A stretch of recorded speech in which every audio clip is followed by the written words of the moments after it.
যাত্রা শুরু। কিছু ভালো জিনিসের, কিছু মন্দ জিনিসের যাত্রা শুরু। মোটামুটি আমি ইস্টবেঙ্গল নিয়ে একটু আলোচনা করব, কিছুটা ভারতীয় ফুটবল নিয়ে। আজ রথযাত্রা। আজ কলকাতা ফুটবল লিগেও বা নতুন মরশুমেও ইস্টবেঙ্গল পুরুষ টিমের যাত্রা শুরু আজকে। তো প্রথমেই যে বিষয়টা নিয়ে একটু আলোচনা করব, যেটা নিয়ে আগেও একটু অল্প ছুঁয়ে গেছি, যে কলকাতা ফুটবল লিগ এখনো পর্যন্ত যা নির্ধারণ করা হয়েছে, একটি অ্যাপেই শুধু দেখানো হবে, মোবাইল অ্যাপ, এবং তাদের ওই ওয়েবসাইটে দেখানো হবে।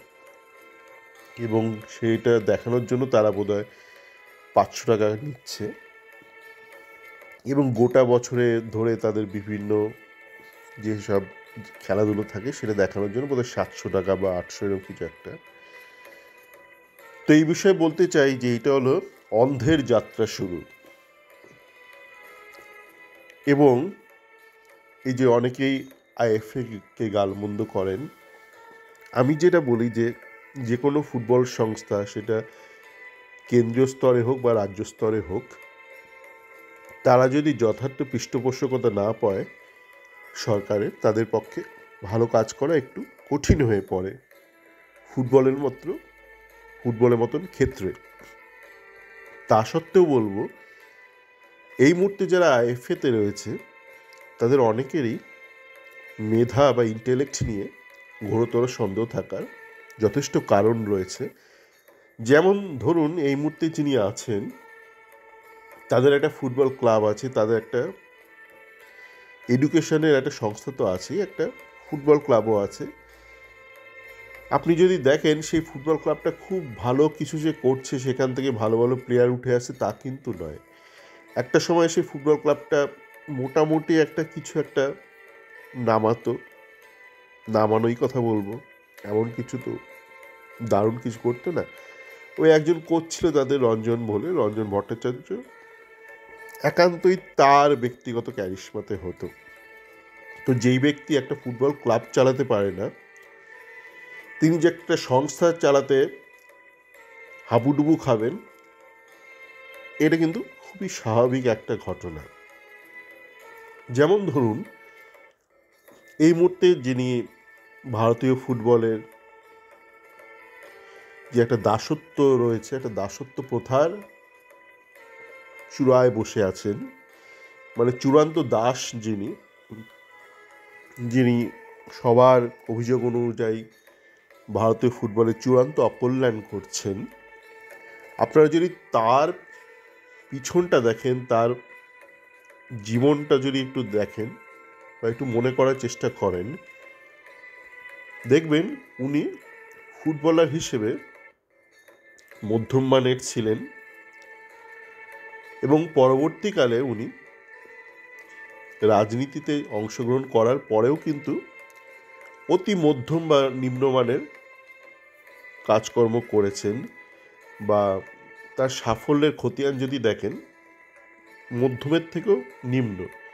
তো যেই ব্যক্তি জীবনে সমস্ত কাজে বিফল হয়েছেন, তিনি হঠাৎ করে এরকম একটা গুরুগম্ভীর কাজে যে একটা সাফল্য অর্জন করবেন, এইটা যদি কেউ ভেবে থাকে, তাহলে সেই ব্যক্তির মেধা নিয়ে কিন্তু একটা চূড়ান্ত সন্দেহের অবকাশ থেকেই যায়।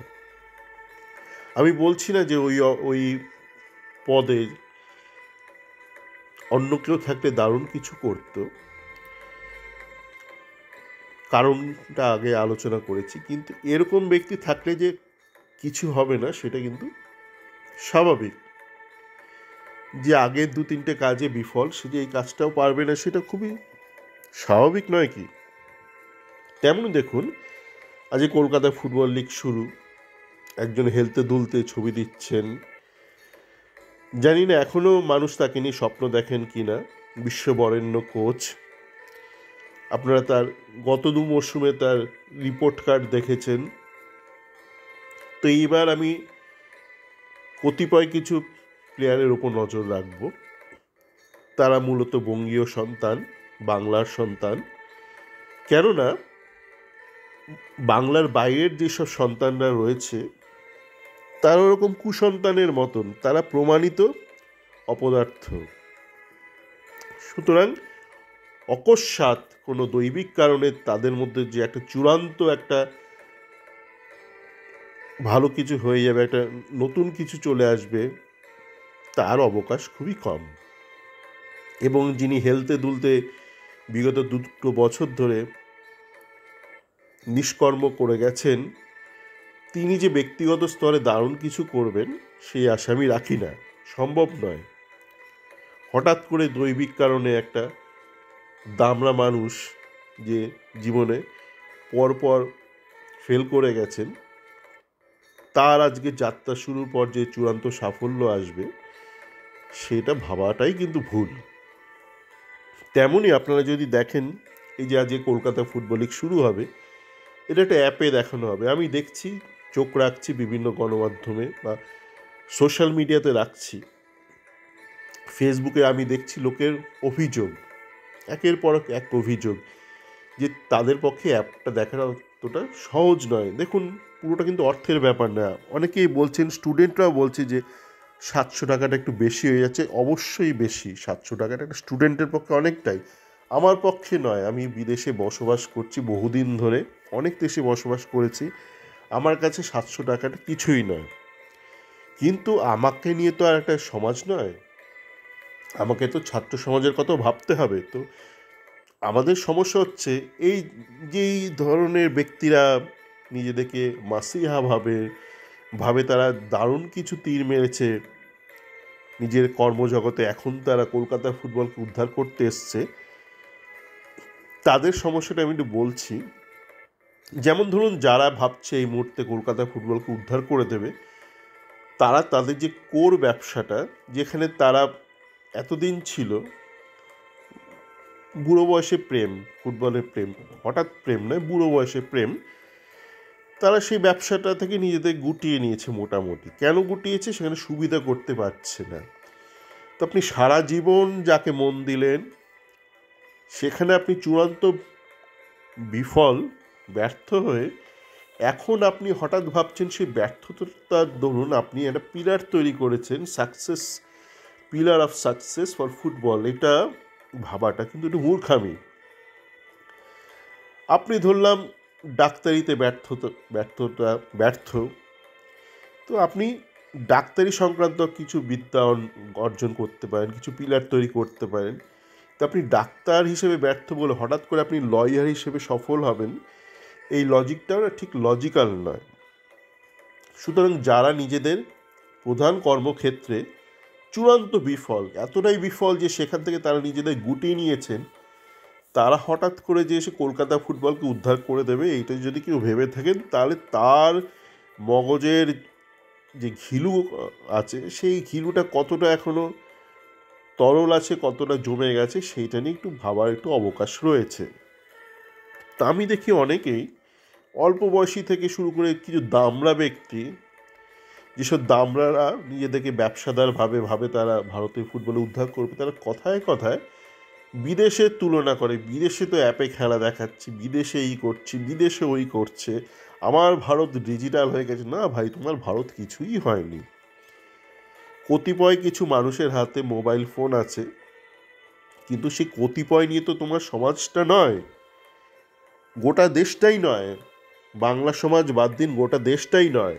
আপনি তো আপনার নিজের দেশটাকেই চেনেন না, নিজের দেশটাকে চেনেন না, বোঝেন না, তাই আপনি যে ক্ষেত্রে এতদিন কাজ করেছেন সেখানে চূড়ান্ত বিফল।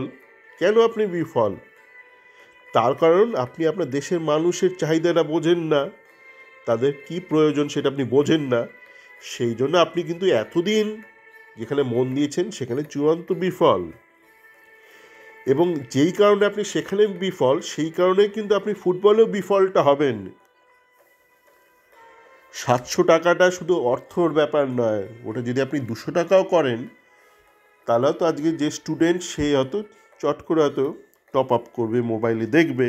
বিদেশে কিন্তু আবার স্টুডেন্টদের জন্য আলাদা কনসেশন আছে, তারা আগামী প্রজন্মকে তৈরি করে। এই সব ব্যক্তিরা বিদেশে যায়, একটুখানি বেড়াতে যায়, একটু ফ্রান্সে বেরিয়ে আসি, একটু সুইজারল্যান্ডে বেরিয়ে আসি, তা আবার প্যাকেজ ট্যুরে যায়। তারা সেই সমাজটাকে বোঝে না, সেখানকার সরকার তার নীতিগুলো এরা বোঝে না। এই ওপর তারা একটুখানি স্কিইং করলো, একটু সাহিত্য চর্চা করলো, একটু কফি মাগ নিয়ে একটু ছবি তুললো, ইনস্টাগ্রাম করলো, হয়ে গেল এদের বিদেশ দেখা। এই হলো এদের বিদেশ ভ্রমণ। বিদেশের সামাজিক ব্যবস্থা, সরকারি নীতি, এগুলো বোঝার কোনোই দরকার এরা বোধ করে না। বিদেশে কিন্তু প্রত্যেকটা, যে কোনো আপনি উন্নত ভদ্র সভ্য দেশ দেখবেন, সেখানে কিন্তু আগামী প্রজন্মকে তৈরির একটা ব্যবস্থা থাকে। সেইটা আপনি যদি সেখানকার খেলার টিকিট দেখেন বা অনলাইনে সব যেসব টিকিটের অপশানগুলো দেখেন, সাবস্ক্রিপশনের অপশান, সেখানে কিন্তু ছাত্রদের কথাটা ভাবা হয়, এখানে ভাবা হচ্ছে না। যাকে ছাত্ররা নয়, আপনি যদি ওটাকে কমিয়ে 100 করেন কি 200 করেন, তারা হয়তো দেখবে। কিন্তু আমাদের দেশে একটা বিশাল সংখ্যক মানুষ আছে যার পক্ষে কিন্তু অতটা সহজ নয়। এখন আপনি বলতে পারেন লোকে তো ফেসবুক দেখছে, দামড়া দামড়া ব্যক্তি ফেসবুক দেখে রাজনৈতিক মন্তব্য করছেন, ঠিক কথাই। কিন্তু তারা ফেসবুকটা কিন্তু এখন একটা আইকন থাকে আপনার মোবাইলে। আপনি যখন একটা মোবাইল কেনেন, আপনার মোবাইলে কিন্তু ফেসবুক আইকন, ইউটিউব আইকনটা থাকে, সেট করা থাকে সফটওয়্যারটা। এবং কেউ হয়তো একটা লগ ইনটা করে দেয়, তারপর তারা ওইটা ক্লিক করে ওটা অন করে। তো আপনার যে অ্যাপটা দিয়ে আপনি খেলাটা দেখাবেন, সেই অ্যাপটা তো আপনি তো আর মোবাইলের সংস্থার সাথে আপোষ করে বা তাদের সাথে কথাবার্তা বলে আপনি তো সেখানে মোবাইলটা করেননি, কাউকে দিয়ে করাতে হবে। সব কিছু ধরলাম, আপনি বলতে পারেন আশপাশে তো এত লোক আছে, পাড়ার মোবাইলে রিচার্জ দোকান আছে, তারা করে দেবে, খুব ভালো কথা, সব বুঝলাম, সম্ভব সম্ভব, অসম্ভব কিছুই নয়। আপনার মস্তিষ্কতে যখন আছে, ব্যাপারটা অবশ্যই সম্ভব। কিন্তু আপনাকে তো এটাও মাথায় রাখতে হবে যে ডেক্সটারিটি বলে একটা কথা আছে। আমি জানি দেশি যেসব ব্যবসাদার আছে তাদের মাথায় এইগুলো ঢুকবে না, সেই জন্য ভারত এতটা পিছিয়ে। এই ভারতের জিডিপি এতটা উঁচুতে কেন? কারণ কতিপয় ব্যবসাদার হাতে অনেক টাকা আছে। কিন্তু শুধু টাকা থাকলেই তো হলো না, তাদের কেউ সম্মান করে না বিদেশে। ভারতীয় এত ধনী ব্যবসায়ীদের কেউ পাত্তাও দেয় না বিদেশে, পৌঁছেও না। আমি হলফ করে বলতে পারি, তার কারণ আমি একাধিক উন্নত দেশে থেকেছি কর্মসূত্রে, এদের কেউ পৌঁছে না। ওই ভারতের মধ্যে এদের সম্মান, টাকা এরা ধুয়ে খাক। এখন ঘটনা যেটা হচ্ছে সেটা হচ্ছে যে ডেক্সটারিটি বলে একটা কথা আছে না, আমাদের দেশে প্রচুর মানুষ আছে যাদের হয়তো ভিশনের প্রবলেম আছে বা আঙ্গুল চালানোতে একটু সমস্যা আছে। তো আপনি একটা মোবাইল স্ক্রিনে কতক্ষণ চোখ রেখে একটা পুরো খেলার 90 মিনিটের খেলা দেখতে পারবেন? একটা অল্প বয়সী স্টুডেন্টের যার চোখ হয়তো স্বচ্ছ, তার পক্ষে সম্ভব। একজন একটু মধ্যবয়স্ক মানুষের পক্ষে কিন্তু অতটাও সহজ নয়। তা আপনি ধরলাম সে তবুও কোনোভাবে চোখে চশমার কাচ মুছতে মুছতে খেলাটা দেখবে। তার আশপাশে একজন থাকলে সে দেখতে পারবে না, তার গৃহিণী দেখতে পারবে না, সে একা একা মোবাইলে দেখবে। গৃহিণী বলবে, তুমি কী করছো গো এতক্ষণ ধরে? তো এই যে এই ব্যাপারগুলো এরা বোঝে না, না, এই জন্যই কিন্তু এরা যে ব্যবসার সাথে যুক্ত ছিল বা আছে, সেখানে এরা চূড়ান্ত বিফল। এবং একই কারণে তারা যেখানে যেখানে হাত দিচ্ছে খেলাধুলার জগতে, প্রত্যেকটা জায়গায় তারা বিফল হচ্ছে এবং আগামী দিনেও বিফল হবে। ওই যে বললাম, আপনি যে যিনি অকল্যাণ করছেন ভারতীয় ফুটবলে, তার যদি ইতিহাসটা দেখেন, তিনি প্রত্যেকটা জায়গাতেই বিফল হয়েছেন। হঠাৎ করে কেন যে আপনার মাথায় এলো যে সে একটা নতুন জায়গায় সে সফল হবে, সে আপনিই জানেন মশাই। তেমনই এই যে কলকাতা ফুটবল নিয়ে বা বঙ্গীয় ফুটবল নিয়ে যারা ভাবছেন নিজেদেরকে মাসিহা, তারা এখানেও ব্যর্থ হবেন। তো আমি প্রত্যাশা করব যে যারা জগন্নাথ ধাম দীঘার মতন একটা দুর্দান্ত একটা কাজ করলো, যেটা দেখে কেঁপে গেছে, পুরী কেঁপে গেছে, পুরো পুরী কেঁপে পুড়ে ছাই হয়ে গেছে, তারা আশা করি তারা যেহেতু ফুটবলের পৃষ্ঠপোষকতা করতে পছন্দ করেন এবং করছেন, তারা আজ থেকে নয় বেশ কিছুদিন যাবৎ তারা ফুটবলে পৃষ্ঠপোষকতা করছেন। তো আমি প্রত্যাশা করব যে পশ্চিমবঙ্গ সরকার এই বিষয়ে একটু হস্তক্ষেপ করবেন এবং একটু শেখাবেন কী করে ব্যবসাটা করতে হয়, কী করে মানুষের কাছে পৌঁছতে হয়, কী করে দুয়ারে ফুটবলটা পৌঁছে দিতে হয়। এইভাবে আপনি একটা মোবাইল অ্যাপ নিয়ে ওইভাবে এগোনো যায় না মশাই জীবনে। বিদেশকে খালি টুকবেন, ওপরটা টুকবেন, বিদেশের ভালো জিনিসগুলো গ্রহণ করবেন না। যেইভাবে তারা আজকে প্রথম বিশ্বে পর্যায়ে পৌঁছেছেন সেইটা আপনি বুঝবেন না, সেইটা আপনি নিজের দেশে আনবেন না। হঠাৎ হঠাৎ করে কে কোথায় কি বিকিনি পড়েছে সেটা পরে আপনি ভাবলেন আপনিও বিদেশ হয়ে গেলেন, সেটা হয় না। সকলে ভালো থাকবেন।